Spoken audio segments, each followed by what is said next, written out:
Shadeen, my husband of 15 years is well endowed and too big for me to enjoy vaginal penetration. What can I do to feel more satisfied in my marriage when I feel like we are sexually incompatible physically?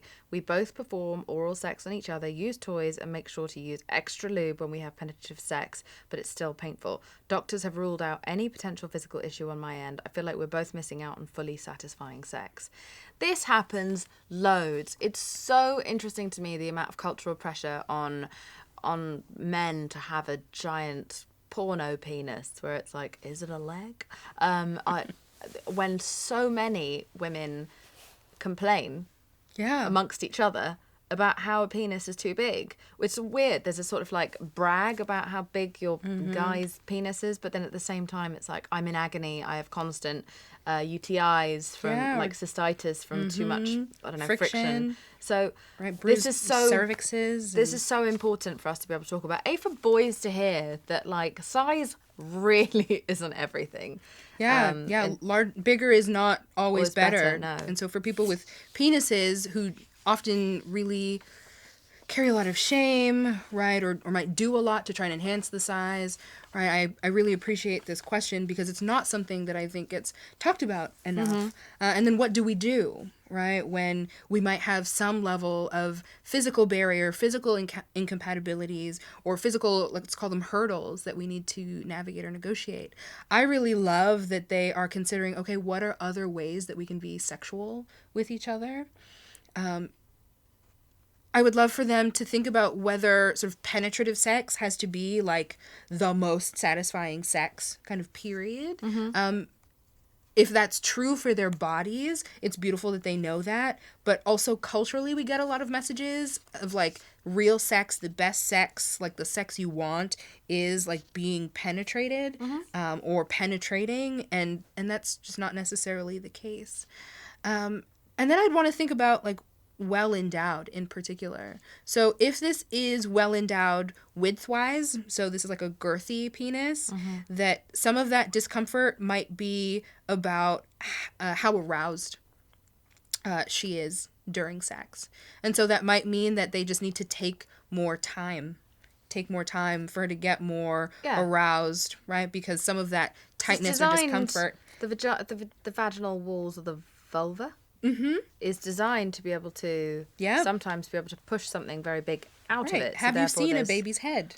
Right? They are large. Yeah. Right? So the vagina has a lot of capabilities to be, the word I'll use is flexible, in this case, accommodating might be another word that I could use. But it will need to be really relaxed and aroused in order for that to be more possible. Or thinking about going slow, right? Sort of porn sex, just like go right in and thrust, and being able to take more time, right? To really be gentle. Parking carefully. Right. Think this tight space. If this is well endowed about length, if we think about sort of the average length of the vaginal canal, we're looking at somewhere between like 5 and 7 inches deep, right? So for folks who are like, I want to have this big monster cock, right? That it doesn't fit.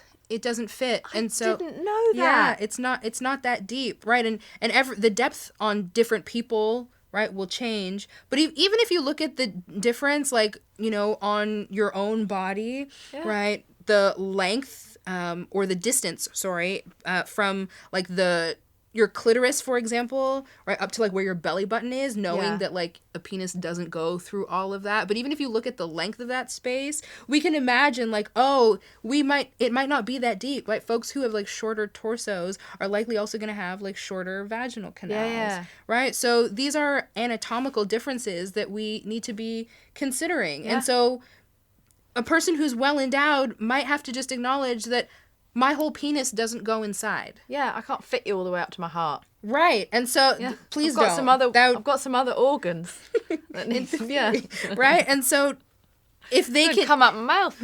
Like, and that would be that could be a really cool kink scene if we want to promote that somewhere. But until then, right, just acknowledging that, okay, if I'm going to imagine or even just be talking with my partner and find out, okay, what is the depth of penetration that is still comfortable, right? Then that's as far as I go. And there's tons of implements and toys that we can use that can help us sort of cushion, right, the difference. The pushing. Right, cushion the pushing. There we go. So people, make sure that you Google the O-nut, which could help you if you are having a depth issue, correct? Right. Yeah, the O-nut would be a great one. There's also, you can think about positions that you could try, right? There are companies that make like wedges, so you can think about different like angles and positions to angle like your hips so that maybe the thrust isn't as deep, right? So there's lots of things that you can think about so that you're not expecting that just because my partner is well endowed, I have to take the whole thing. You are blowing my mind. You're blowing all of our minds.